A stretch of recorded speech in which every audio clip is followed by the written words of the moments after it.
श्री शिवाय नमस्तोभ्यम, हर हर महादेव। जैसा कि आप सबको पता है कि पूज्य गुरुदेव की कथा जो कि छत्तीसगढ़ राज्य के धमतरी जिले के वृत्ति विहार कुरूद में गुरुजी पंडित प्रदीप मिश्रा द्वारा गौरी शंकर शिव महापुराण कथा शुरू हो चुकी है, जो कि 16 मई से 22 मई 2024 तक आस्था चैनल और यूट्यूब चैनल के माध्यम से जिसका सीधा प्रसारण देखा जा सकता है। ये 7 दिवसीय शिव महापुराण कथा है जो कि 2 बजे से लेकर 5 बजे तक देखा जा सकता है। आज की जो कथा थी उसमें पूज्य गुरुदेव ने जो जो उपाय बताए हैं उन उपायों की पूरी जानकारी आपको इसी छोटे से वीडियो के माध्यम से मिल जाएगी। आज 21 मई दिन छठे दिन की कथा थी, जिसमें पूज्य गुरुदेव ने जो महत्वपूर्ण उपाय बताए हैं उनके बारे में हम इस वीडियो में जानकारी देने वाले हैं। अगर किसी कारणवश आपने आज की कथा को नहीं सुन पाया है तो आप इस छोटे से वीडियो के माध्यम से उस पूरी कथा का रसतत्व ग्रहण कर सकते हैं। तो चलिए बढ़ते हैं आज की पहली जानकारी की तरफ। एक महिला आई जिसने पत्र में लिखा, अगर पति पत्नी में लड़ाई हो रही है, मतलब उसने कहा कि हमारे बीच बहुत ज़्यादा लड़ाई होती है, तो गृह कलेश को दूर करने के लिए गुरुजी कोई उपाय बताइए। तो पूज्य गुरुदेव ने इस पर कहा कि अगर गृह कलेश को दूर करना है तो पति को गूंगा बन जाना है व पत्नी को बहरा बन जाना है। कहने का तात्पर्य है कि पति को थोड़ी देर चुप रहना है, मौन रहना है और पत्नी को कुछ भी नहीं सुनना है। इस तरह से अगर आप रहते हैं तो आपके बीच में गृह कलेश जरूर दूर हो जाएगा। बढ़ते हैं आज की कथा की दूसरी जानकारी की तरफ। दूसरी जानकारी में पूज्य गुरुदेव ने कहा कि ताली बजाना बहुत अच्छी बात है। ताली भजन में बजाइए, ताली कीर्तन में बजाइए, ताली को जागरण में बजाइए, ताली को मंदिर में ज़रूर बजाइए, लेकिन किसी के दुख में ताली कभी मत बजाइए। अगर किसी को कोई दुख है तो आपको उसमें ताली नहीं बजानी है। बढ़ते हैं आज की कथा की तीसरी जानकारी की तरफ। पूज्य गुरुदेव ने बताया कि छत्तीसगढ़ में एक एक्सीडेंट हुआ है जिसमें 19 लोगों ने अपने प्राण गंवा दिए हैं। न जाने कितने घरों के उजाले आज चले गए हैं।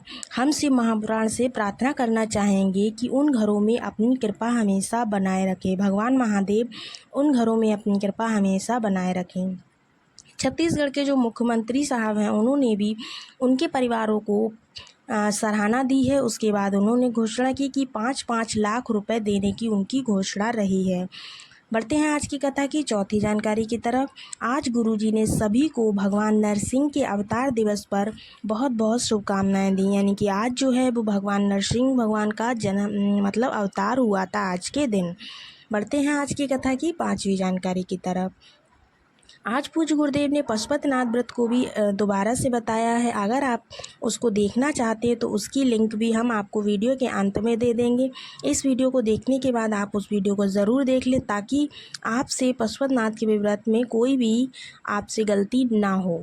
चलिए बढ़ते हैं आज की छठी जानकारी की तरफ। सभी से निवेदन है कि भोलेनाथ के मंदिर में कभी भी उनकी परीक्षा लेने के लिए मत पहुंच जाना कि आप सोचो कि हाँ हम ऐसा काम हो जाए। आज हम भगवान से प्रार्थना करते हैं कि देखते हैं आज मेरा ऐसा काम होता है या नहीं। ऐसा आपको कभी भी नहीं करना है। जब भी जाएं पूरी श्रद्धा और भाव से जाएं, आपकी झोली जरूर भरेंगे भगवान महादेव। बढ़ते हैं आज की कथा की सातवीं जानकारी की तरफ। 2 जगह से निमंत्रण आपको कभी नहीं आएगा, पर व्यक्ति को खुद ही वहां जाना पड़ता है। जैसे कि पहला हो गया सत्संग। सत्संग से निमंत्रण कभी नहीं आता है, वहां व्यक्ति को खुद ही जाना पड़ता है। दूसरा है शमशान। शमशान से कभी कोई निमंत्रण नहीं आता है, बल्कि खुद ही जाना पड़ता है। इसी प्रकार से मंदिर में आप जल चढ़ाने जाइए, भगवान भोलेनाथ आपके दुख अपने आप ही दूर कर देंगे। बढ़ते हैं आज की कथा की 8वीं जानकारी की तरफ।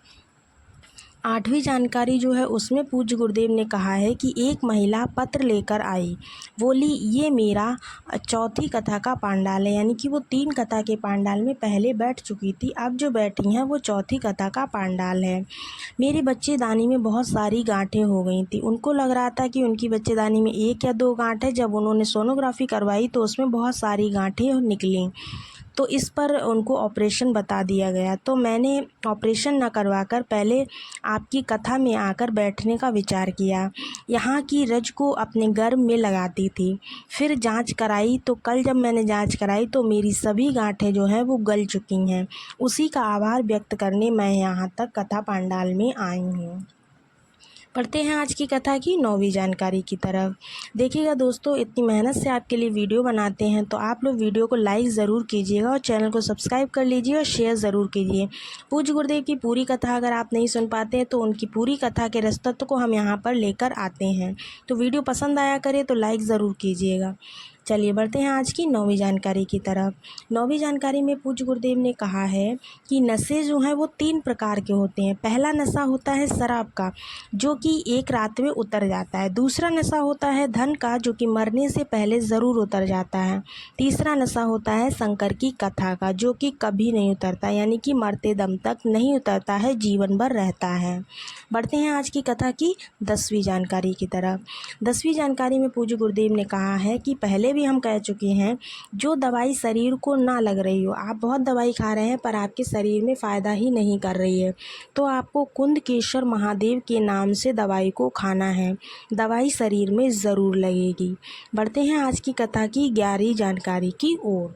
11वीं जानकारी में पूज्य गुरुदेव ने कहा है, ये गौरी शंकर शिव महापुराण कथा जो कि 16 मई से शुरू हुई थी, जिसका कल अंतिम दिन होगा, यानी कि कथा का समापन दिन होगा। तो इसके बाद जो कथा रहेगी वो अमलेश्वर रायपुर में रहेगी। 27 मई से 2 जून तक जो कथा चलेगी।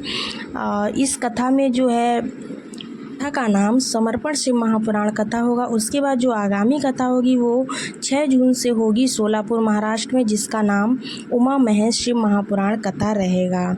पूज्य गुरुदेव की कथा से आपको हमने सारी जानकारियाँ यहाँ पर आज की कथा की दी हैं। जानकारी अच्छी लगी हो तो वीडियो को लाइक कीजिएगा, सब्सक्राइब कीजिएगा और शेयर कीजिएगा।